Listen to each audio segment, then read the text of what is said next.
Hello, everybody, and welcome to another episode of What's Rockin' Your World, where we have a little chat about the music and or pop culture that we've been consuming of late. Now, we are coming to you from good old Melbourne town on day 376 of lockdown/rockdown.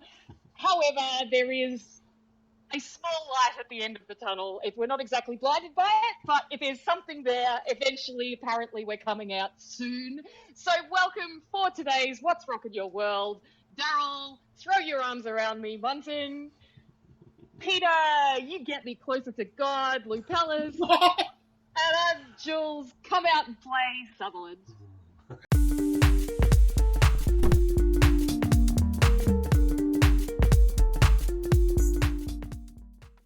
What about you, Jules? What's rocking your world?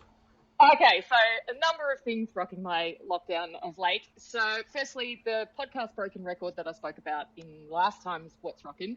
I just recently listened to the interview that only just came out with Ringo Starr, that Rick Rubin interviewing Ringo Starr, awesome. and it's just gorgeous. It's so Ringo Starr is 81, and he's just got a new album out. It's an EP called Change the World, and if you have a look, we'll put up a picture of what Ringo looks like now. He's such a cool dude, and he's 81, and I just love that he's a living I don't reckon he looks any older than what he did 20, 30 years ago. No, he looks amazing. He's just fantastic. And the interview just coincidentally happened to be the same day that Charlie Watts died. So there was, obviously the two of them being such iconic drummers for two of the world's biggest ever bands. It was it's quite beautiful hearing him just speaking from the heart about his relationship with Charlie Watts and how much he admired him and all the rest of it. It was just beautiful. I don't think I'd ever heard Ringo interviewed before. Like, obviously I've heard bits and pieces of Paul McCartney here and there, and maybe George Harrison before he died, but it was just really lovely to hear him. He talked a little bit about what he's seen of the Peter Jackson movie that's in creation, and just his stories from being there and witnessing the birth of rock and roll. And he's got a cover of Rock Around the Clock on his new EP, which he said that was just like, that song was a game changer for him, and the whole experience of being around when rock and roll got birthed. So that highly recommend checking out Rick Rubin's interview with Ringo Starr on the Broken Record podcast. And so it felt really timely too, because we had our 1971 episode recently, and in our best songs of all time, and exploring about the whole emergence of the Beatles and the influence and everything. And then just yesterday I discovered there is an 18-minute recording of Nina Simone performing George Harrison's My Sweet Lord for black soldiers at Fort Dix in 1971. Whoa. And it's epic. Whoa. To have a quick little listen. Where is it?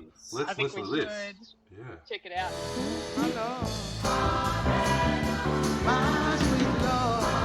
It's on Spotify as well. Wow, that's such a funky version. It's amazing, isn't it? Wow. It's so great. So, and check out the entire 18 minutes if you can. And do it with headphones, or just, play it loud, okay? And I love the way this all weaves together. So one of the other things that I've just become aware of, but haven't read yet, is that Warren Ellis from Bad Seeds has just released a book called Nina Simone's Gum, which is basically, it's his essentially an autobiography, but basically stories of his life and experiences, but sort of vignettes, like journal entry kind of, in his exploration on the artistic experience. And the reason it's called Nina Simone's Gum is that when Nick Cave and Warren Ellis played with Nina Simone many years ago, Warren Ellis saw her stick her gum under the piano, and then after the gig he went back and retrieved it, and he hadn't ever seen it. And it's been in a showcase of all this Nick Cave memorabilia, which leads me to the main thing that's been rocking my world recently is new Nick Cave and Warren Ellis album that has just recently come out, and I did what I haven't done with an album in some years, and I actually just put it on really good speakers and then just lay down and listen to the whole thing from start to finish. And it's glorious. So this is Carnage is the name of the album. and they recorded it during lockdown last year. And it's so Nick Cave, Warren Ellis, obviously they were both members of the Bad Seeds, and they've done a lot of movie soundtrack stuff together with their instrumental music, which is just, I have all of that and I love it, and it's on very high rotation in my house. So the Proposition and the Assassination of Jesse James on the Road, those three movies, they did amazing atmospheric soundtracks too, that's basically like the strings and piano. Incredible. But this is the first time that the two of them have just written a bunch of songs as a duo and put it out as an album in and of itself, without the rest of the Bad Seeds. And it's so, we were talking about in the 1971 episode and saying we need to have music for our time, like this is like, there's so much happening in the world right now. Where's the music that reflects it? Well, here it is, in that Nick Cave describes it as a brutal but very beautiful record nested in a communal catastrophe. And Nick Cave is so in his element in the apocalypse. Like, like it's all, there's so much signature Nick Cave stuff in there, with the imagery. It's all combination of nature and religion and mythology and darkness and sex and the human condition all just kind of mashed up together. But it's quite diverse. Like there are those heartbreaking, plaintive minor chord piano ballads that just make you want to fall at your knees and weep.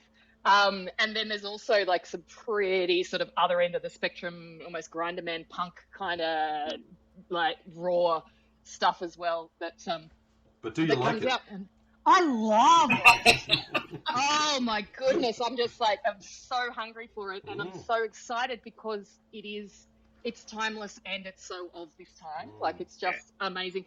And there's this, like, even the first 4 tracks, I think, on the album, they've all got this kind of driving electronic bass beat that's quite sort of insistent and relentless, and it just creates this sense of tension and like impending doom, I suppose, which is of the time perhaps. But yeah, it's such an eclectic album, and it delivers. Like, every single song, in my opinion, delivers. Do you want to have a little listen to a bit of it? Yeah. Okay. I'm a Botticelli Venus with a penis riding an enormous scalloped fan. Whoa. Right? Whoa. That sounds fantastic. It's so amazing. And it's just, under anybody else, it might just seem so freaking audacious to put. Well, I mean, Nick Cave is nothing if not audacious, but I'm a Botticelli Venus with a penis riding an enormous scalloped fan, and then That's great lyric. It merges into this like full-on gospel, rousing, like epic end of times piece of next level chorus, and it's a time is coming, a time is nigh for the kingdom in the sky. I did not think it was going there.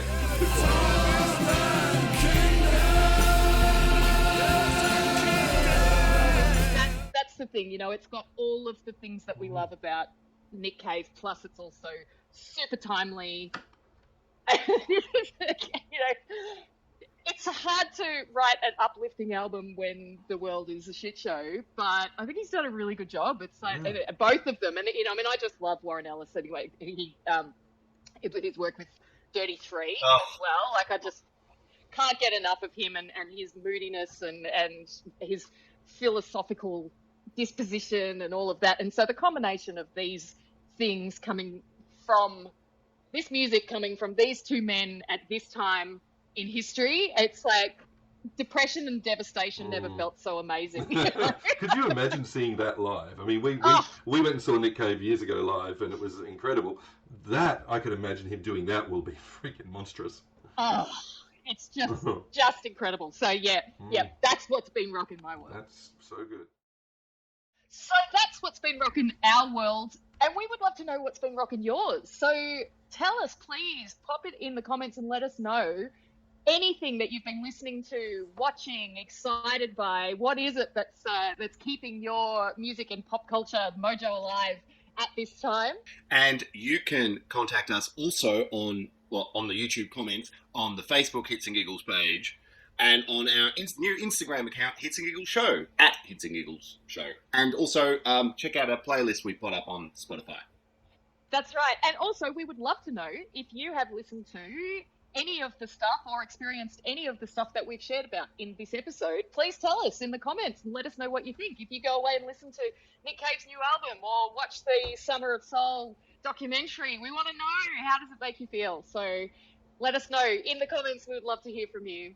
So thank you once again for another episode of What's Rockin' Your World, and we'll see you next time on Hits and Giggles.